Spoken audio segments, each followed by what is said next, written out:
Welcome back, folks. So, I smoked my rear tire yesterday, so it's not going to make it to Laconia. Therefore, we need to replace that tire now. I'll get the bike in position, I'll show it to you, but she's in rough shape. As you can see, we are not so worn out. I mean, that's our wear bar, right? So we're down to the wear bars. You figure the dead center of the tire is probably past the wear bar. I mean, it's fine to ride back and forth to work for a couple weeks, but we're doing probably like a 400-mile ride at Laconia the first day that we're there. So, needless to say, I'd like to have that full tread depth there. First things first, we're just going to pull this little clip off. Wow, these are the world's worst needle nose I just grabbed. There we go. If you have a custom exhaust, aftermarket exhaust, and your exhaust isn't in the way of the axle nut, you can actually just do all this without taking the exhaust apart or taking the shock off and lowering the swing arm. But you might have to drop the two shock mount bolts and lowering the swing arm if you don't have an aftermarket exhaust. This is a 1 and an 1/8. The other thing is sometimes you don't even really need the other side. Anyway, so the other side hasn't even started turning yet. So I'll have this nut all the way off without even really needing a wrench on that side. Take your favorite rubber mallet or brass hammer. I just find that you don't need a brass hammer, at least when you have NACs on the axle. Just give her the shimmy, and that's it. Tires off. Now I know what you're thinking. You didn't loosen the axle adjusters or anything like that. You're right, I didn't, and we'll talk about that in a minute. So what we're gonna do, roll this forward, pull the belt off, roll this backward, and the tire comes right out. And we can put it back in like that. That's it. Now we go to the shop and swap tires. So this next step you don't need to do, but I need to do, because I've elected to replace my belt for the sole reason that it's pretty old. Well, it's 2015, so it's 9 years old, and it's got 34,000 miles on it. And honestly, for a belt, that's totally fine. I'm sure there's nothing wrong with it, but this bike has a lot of power. I ride it pretty hard. I dump the clutch a fair amount of the time, and I just want to put a new belt on it. Not even because I want the new belt, but I want to have a spare, so that if I'm ever at an event like Laconia and I blow a belt, I'm not trying to go scramble and find a Harley dealer to find a belt or rush ship one.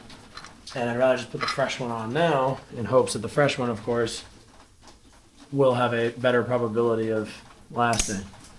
But I'm just taking the belt pulley cover off. I would get a T27, go ahead and pull that brake lever arm off.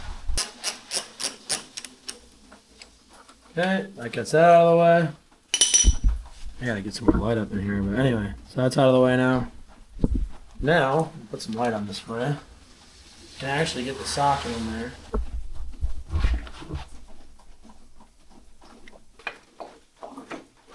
Yeah, there we go. I don't know why I was struggling with that so much, but anyway, now our belt's out of the way, and we're good. You can fish your belt out past all of your suspension components. And the only other thing is, if you'll notice, the belt is stuck around the shock, so we're just going to take that off quick. That's no big deal. This is a 3/4 and a T50. We'll just pull this guy out. We'll slide it under, sneak it through. You can now do the same thing. Really just got to slide her through. Now I'm just, for my own knowledge here, I'm going to install this one so that I don't have to worry about making sure I put it in right, but even though I kind of know I did. But so I go over the peg.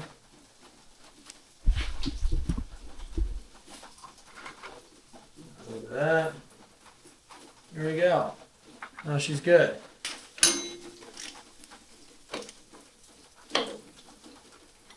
I like to do the last couple tightens with the wrench, because you figure that that's actually where the nut is.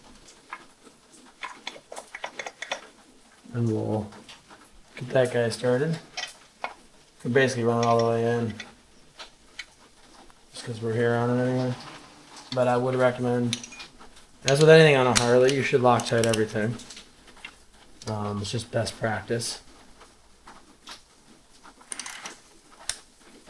Also, don't kill it, once again, because these are all aluminum threads. We swapped belts.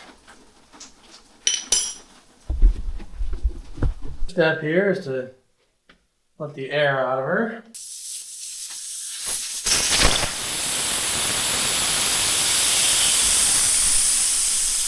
And then we can start getting this set up.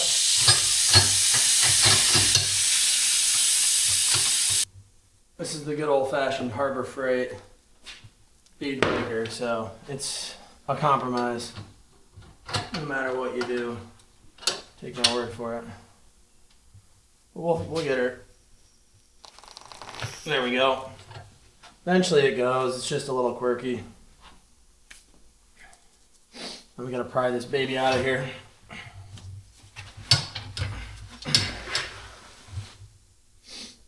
All right.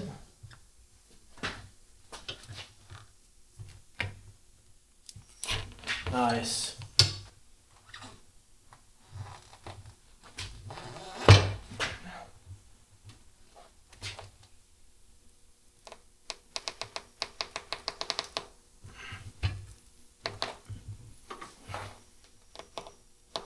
Come on, baby.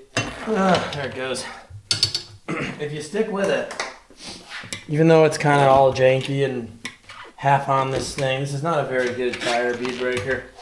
But I don't do it, I really only do my own motorcycle with a couple of friends here and there. So it's just not worth it to me to go out and buy some fancy bead breaker, to be honest with you. So now the bead's broke on both sides. And you can spoon the tire off this side or the other side. I don't think it makes much of a difference. The only nice thing about this is when you flip these over, you can more safely use the pulley as a third hand than you can the rotor. You really shouldn't do what I just did right there with the rotor. On the pulley side, you can totally get away with it. That goes with anything in life, I think. Strength is almost always better to have and not need than need and not have. We should also get some lubricant on this. Anyway, there we go. We just need to start prying the bead off the other side now. So now you're going to kind of reach in, turn your spoon this way. You're going to reach all the way in and try to grab the underside of that tire.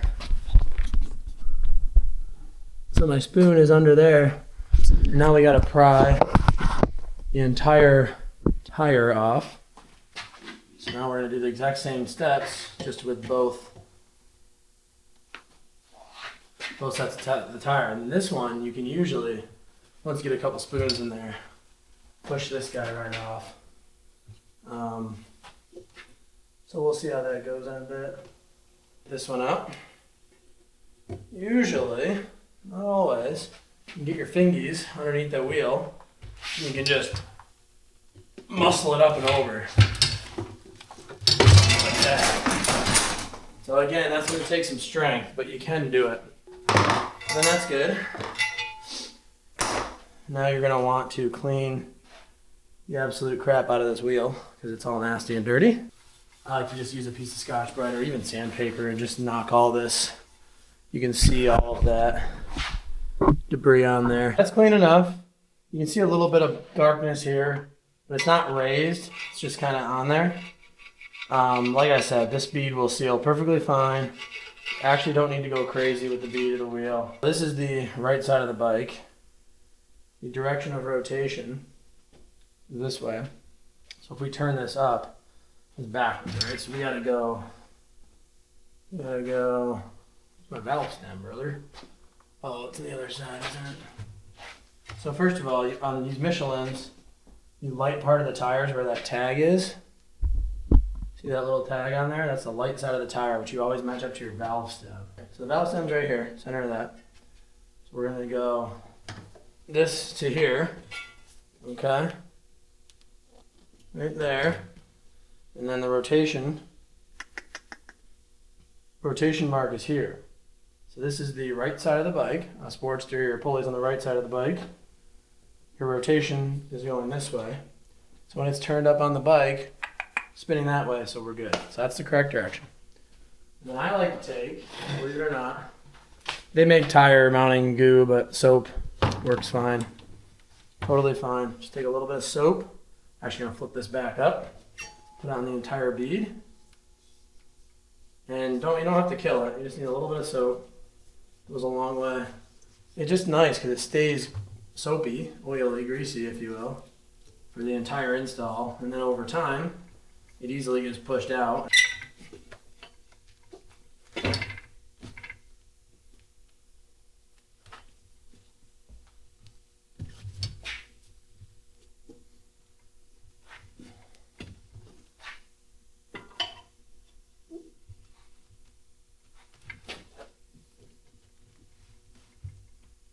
Come on, baby. There we go. Get over there. Thank you.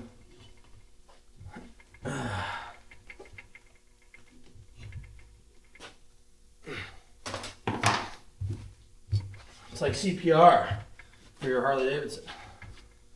Just buy a tire machine, Jake. Trust me, I know. I thought about it. They're actually not. They're not too awfully expensive. I mean, they're expensive. Now, you don't want to pry too hard. This is where strength is not your friend, because you don't want to hurt the bead of the tire.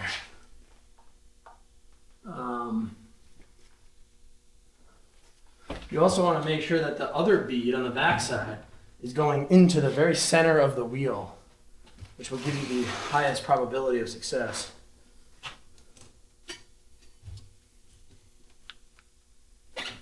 Go. Look at that.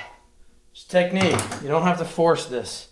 It's all about the technique. It's tricky sometimes, but yeah. So, okay, that's good. Now I'm going to recheck my valve stem. Make sure my tag is in a good spot. Wow, it is right on. That's good. And all we're going to do now is peel this bead over. So we'll soap this one up now. Now this one you want to kind of do underneath and a little bit on top because it's going to have to hit in both areas. Now we'll take a spoon, get her in there, pry that over. Check your rotation one more time. Right side of the bike, arrow's going that way. So we're good. I'll stick one in here. So you really want to start off kind of with 2. So that's going to be about there. Okay. And then we will, this is where that third hand, if you have 2 people, really helps. But we'll be alright. So we'll kind of hold those with one hand. Kind of get this third guy over here. Now the middle one is kind of useless right about now. So you can let that middle one go. So now you've got 2 out here. Pick a third spot. This isn't a marathon here. I'm gonna throw a shoulder over this one. You guys can't see this. Let me do this the other way. I'll throw a shoulder over this back one just so you guys can see. I'm gonna leave that one there. Actually, let's do this. Leave that. Pull that one out. Let's turn. Honestly, I could probably muscle this tire on right now, but I'm trying to show you how to do it if you don't want to muscle it. Plus, you really shouldn't muscle a new tire too much because you don't want to mess the bead up. Now we'll take this third one, the shoulder over there, boom, that one can come out. Now, before we get crazy with this, you're going to want to push this bead here down. See how that popped? You want to get that into the center of the wheel. So that popped down, and you can kind of just like force that into the center of the tire. Make sure the bottom bead is up in the center of the tire as well. This is a normally open air chuck, so watch this, ready? The second I put it on, it starts giving it air. Ideally you want this because it'll help flow a lot more air into the tire. And you actually can do it with the valve core in. And normally I would leave the valve core out, but this tire is so, seems like it's gonna seat so easily that I don't need to.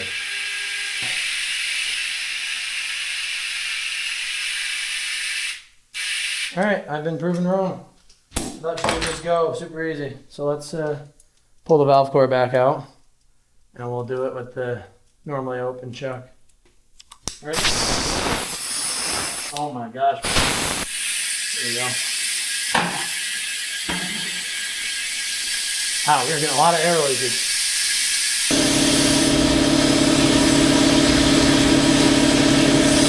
Air pressure in this right now.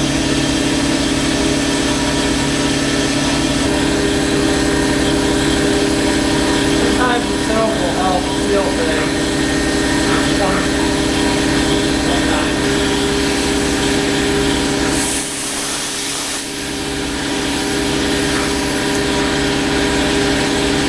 I've been bouncing on this thing for a while. She's not going.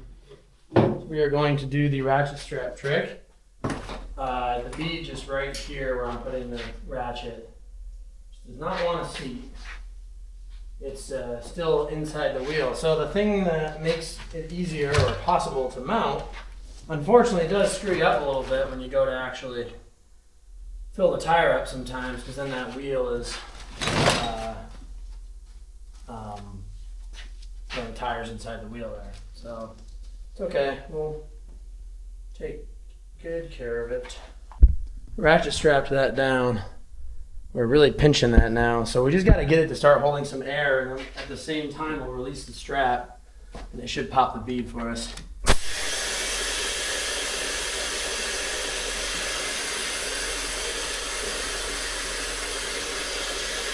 And the other side is leaking on the sieve.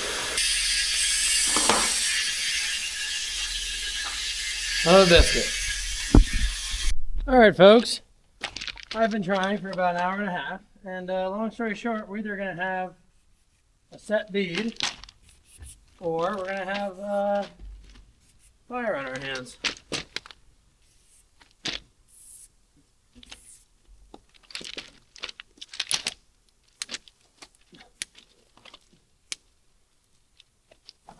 Ooh.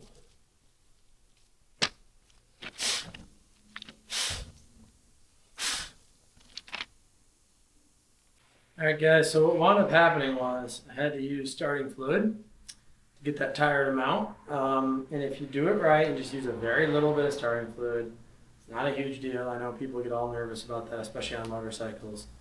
But you just don't want to use so much that you overinflate the tire when it finally seats the bead. Also, it's better to do it with the valve core out, and then just you have a vent path for it. So don't worry about it, guys. We didn't overinflate the tire. It probably only got to like 20-30 psi at most. Seated up nice, and she's in good shape. So yeah, I've never actually had to use starting fluid. I've always gotten it with the just normally open air chuck, but not this time. Not this time.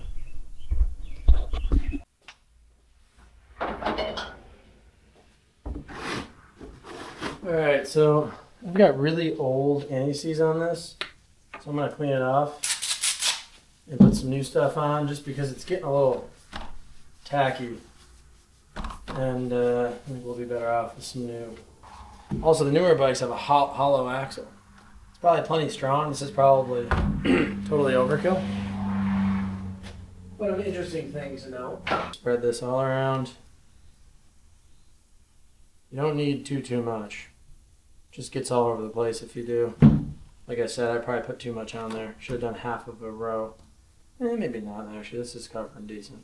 I'm just gonna roll the tire under here, get it past the belt again. Now I might need to mess with the adjusters because I put this new belt on. I don't know if the old belt is stretched and all that kind of stuff, right? So we'll just have to see. But for now, we will make believe it's the old belt and just go from there. That fits on like that. Now we will lift this up.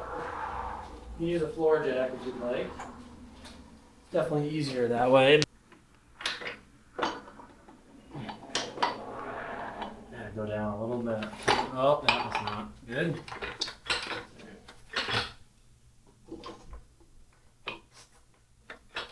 You gotta kind of fish this big spacer in while the tire's coming up.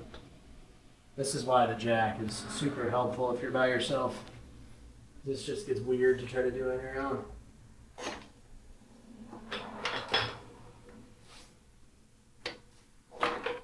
There we go.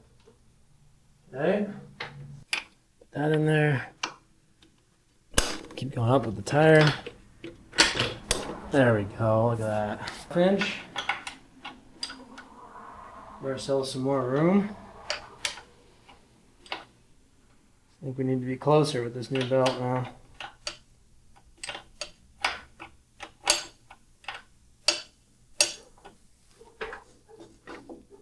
Yeah, see that?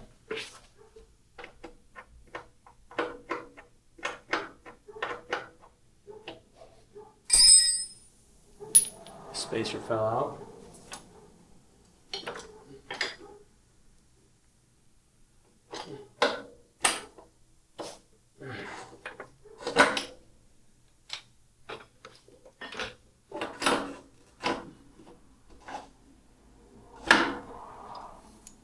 Let's get this just ever so slightly snug.